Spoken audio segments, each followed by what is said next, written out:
So hello friends, welcome to Sarat Chandra IAS Academy, where your dreams are our mission. This is the third question that we'll be dealing with in this series. In the last question at the end of it, the last question I hope you remember was about small farmers, large land model that used the economics of scale in order to deal with the supply chain issues as well as harmonizing the production.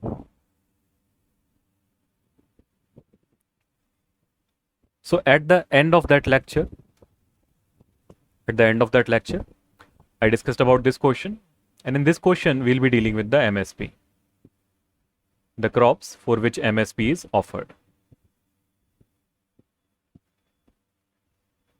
Okay, so let's deal with the question stepwise. Now what we see here is that the question is asking in the one option that the government of India provides. So this statement automatically becomes factual, that there is no way for us to figure out if we do not already know.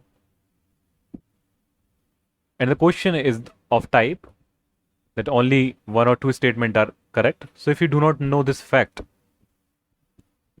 if you do not already know this fact,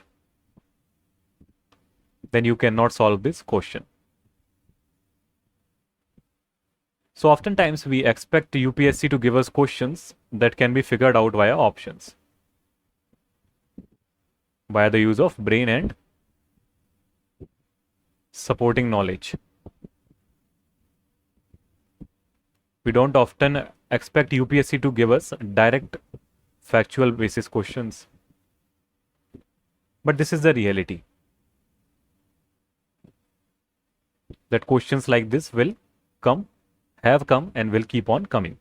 So what a smart player does here is they go as per the mechanism, they evolve as per the game. As the game evolves, the player also evolves. All right. So let's move to the second option now, that Niger is cultivated as a kharif crop. This can possibly be figured out.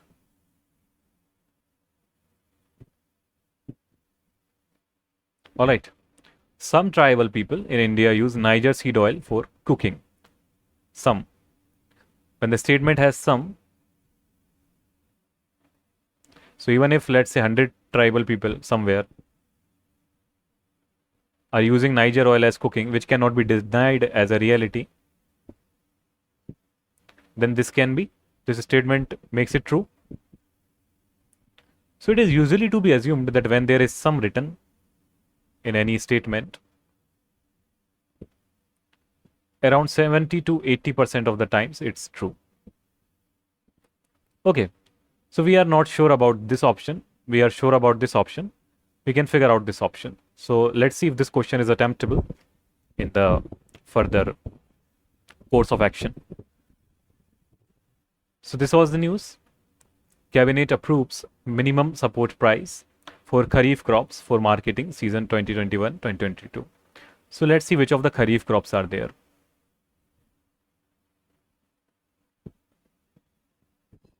I hope we all know that there are three types of crops: the Rabi crops, the Kharif crops, and the Zaid crops. Rabi means winter. Kharif basically means summer. And Zaid basically means the duration between these. These are mostly vegetables and fruits with lots of water. Okay, then there are two types of crops, Rabi and Kharif. You can read about this more in Agriculture and Geography of India.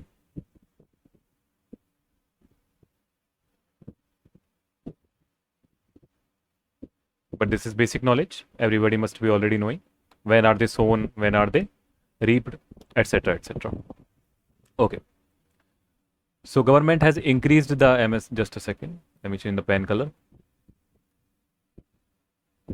So the just remember these things. Cabinet Committee on Economic Affairs, chaired by Prime Minister, has approved the increase in MSP for all mandated Kharif crops for marketing season. This and this. But just remember these two things. Cabinet Committee on Economic Affairs is chaired by the Prime Minister, and its work is to approve the increase in MSP. Government has increased the MSP of Kharif crops for marketing season. Why? To ensure remunerative prices for the growers for their produce. The highest absolute increase in MSP over the previous year has been recommended for sesame, following by tuar and urad. These are both dal, and sesame is seed. In case of groundnut and Niger seed, there has been an increase of X and X. The differential remuneration is aimed at encouraging crop diversification. Alright, crop diversification is also one very important concept to read.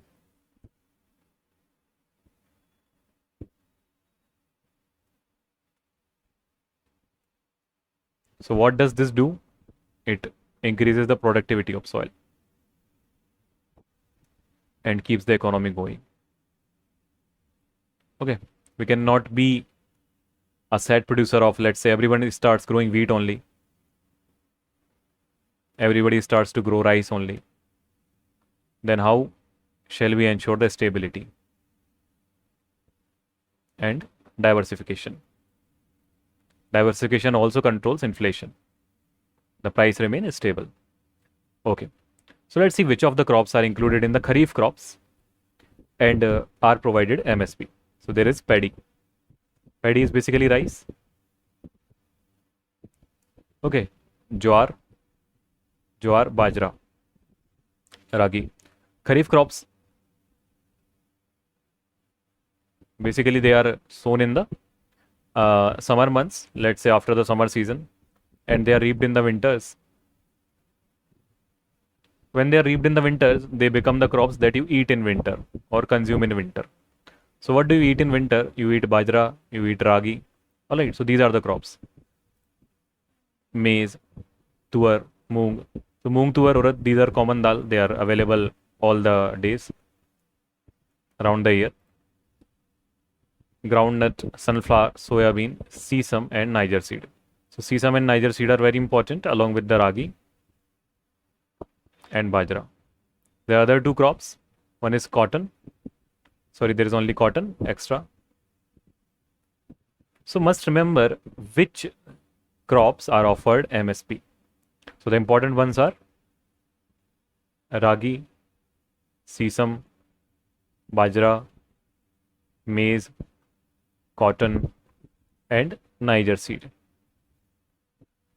Okay. What other we saw? Some dal and rice, jowar as well.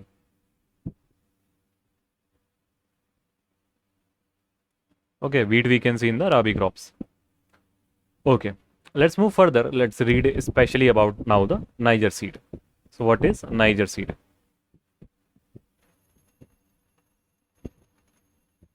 Okay, so Niger seed is this flower. Its seed is known as the Niger seed. These seeds are collected here like this. They're a little bit elongated in the shape. Okay. So statement 1 is correct. As we have already seen, this was a factual question and either you can know about this or don't know about this. So I'm dealing as if you know about this. So the government of India provides MSP of 6930, absolute increase of 235 per quintal for Niger seeds for MSP in 2021-22. So what is per quintal? These questions are interview questions. Quintal means 100 kilo. Okay. So the price is 6930. That means 69.30 rupees per kg. So Niger, a minor oilseed crop, it's an oilseed crop, is primarily cultivated in rain-fed areas. The seeds of Niger are utilized as a food source for humans with an oil content ranging from 37% to 47%. The oil extracted from the seed has a pale yellow color, a nutty flavor and a pleasant aroma. Alright. Further on, This oil finds application in various domains such as culinary purpose. What is culinary? It means basically cooking and food. Anointing the body, manufacturing paints and soft soaps, as well as for tightening and lubrication. One question already came about lubrication from CFC in the prelims. So somewhere the questions are also, let's say, connected. Additionally, the fragrance absorbing properties of Niger oil make it valuable to the perfume industry as a base oil. Moreover, it is believed that Niger oil can be used for contraception and as a treatment for syphilis. But these information you can use in the answer writing, but not as an optional. Not as in, let's say, prelims option view, because this may be incorrect. MSP is a form of agricultural price support mechanism where the government guarantees a minimum price for certain crops to protect farmers from fluctuations. In market prices, however, this line is incorrect. Niger seeds are included in the list of crops for which the government provides MSP. Alright. Statement 2, let's say, it's also known as Guizotia abaceaceae, is primarily cultivated as a kharif crop in India. Kharif season refers to the monsoon season basically, typically from June to October, during which crops are sown and harvested. Statement 3 is correct. The tribal communities incorporate Niger seed oil into their cooking practices. There are two very important trees for tribals. Please remember them. One is Mahua and another is Niger seed. Mahua they consume directly or as a, let's say, a wine of Mahua. And Niger seed they use in cooking. So please remember these both. Okay. So utilize the press cake remaining after oil extraction as a livestock feed and even consume the seeds themselves as a condiment. Niger seed oil possesses medicinal properties leading to its high demand in commercial sectors such as cosmetics, perfumeries and related industries. Okay, so let's come back to the question. Just a second. Okay, so the government of India provides MSP, yes, correct? Just a second.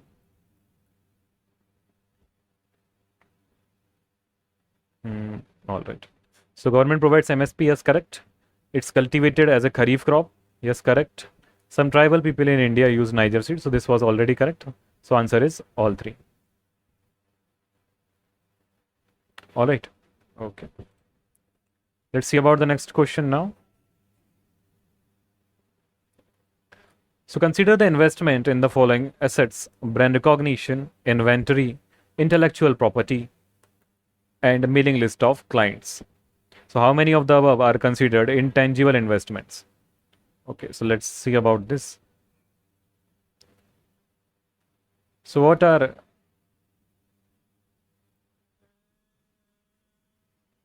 okay, so these are assets. So when you invest in something or purchase it, it will become an asset. Asset are basically two types. They are tangible or they are intangible. So what are tangible assets or investments? Tangible assets are which can be touched. All right, which can be touched, seen, they exist. All right, let's say you can touch your car, so it's an tangible asset. Okay, what are intangible on the other hand, which cannot be touched?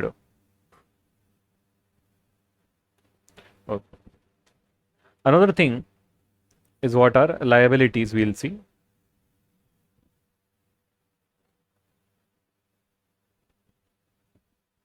Liabilities are basically debt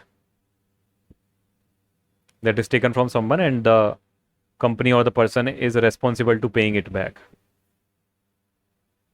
This is not related to the question, but we'll in future see how does this matter. All right, right now we'll just focus on investments.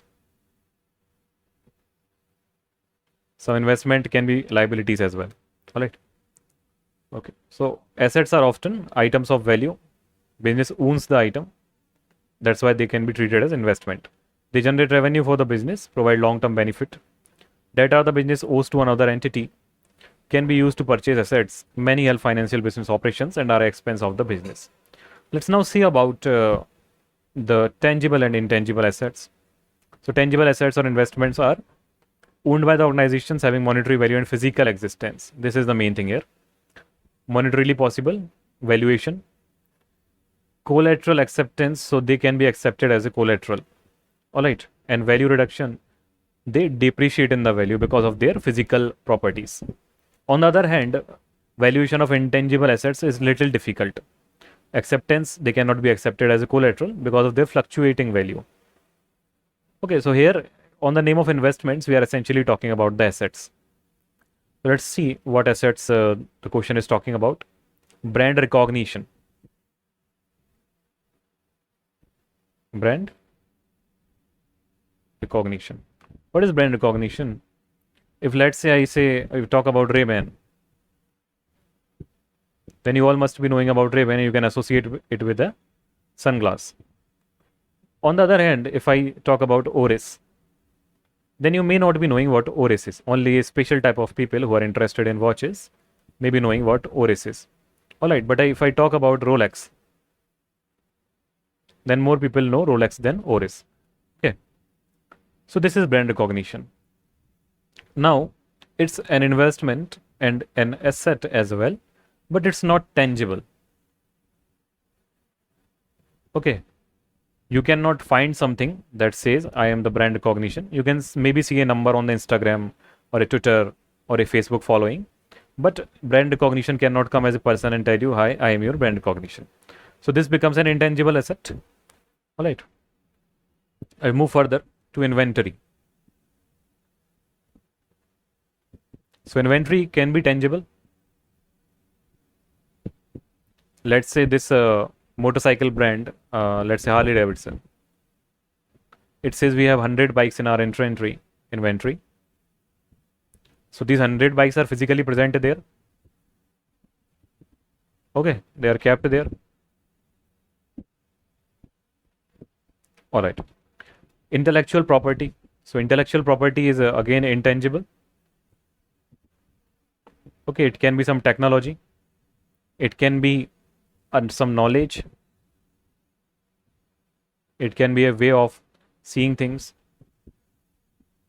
way of dealing with things. Another thing is mailing list of clients. So mailing list of client is an intangible asset. Again, you can print it, but that's just information on paper. It's not a tangible asset. All right. So how many of the above are considered intangible assets? Let us see. So brand recognition, yes. Inventory, no. Intellectual property, yes. Mailing list of clients, yes. So only 3. Right. Let's see the answer. So statement 1 is correct. A brand serves as a distinct symbol or name that company utilizes to differentiate their products. Brand equity is classified as an intangible asset since its worth does not be derived from a physical entity. All right. Further on, statement 2 is incorrect. Inventory, so it will be a physical thing. So it can be seen, it can be touched and measured. It's not considered as an intangible investment. Okay. Intellectual property, intangible asset again, patent, trademark, copyright, trade secrets, etc. Knowledge basically. So it can be treated as an intangible asset. Statement 4 is correct. Again, an intangible asset, the mailing list. So it encompasses a compilation of past customer, etc. and time-consuming process. So it holds substantial value, but it is again a piece of paper. So again, intangible asset. All right. So this marks the answer of this question for us. The next question we'll see in next lecture. Hope you'll interlocked in the lecture this as well. This is Yatharth here signing off. Thank you very much. I'll see you in the next video.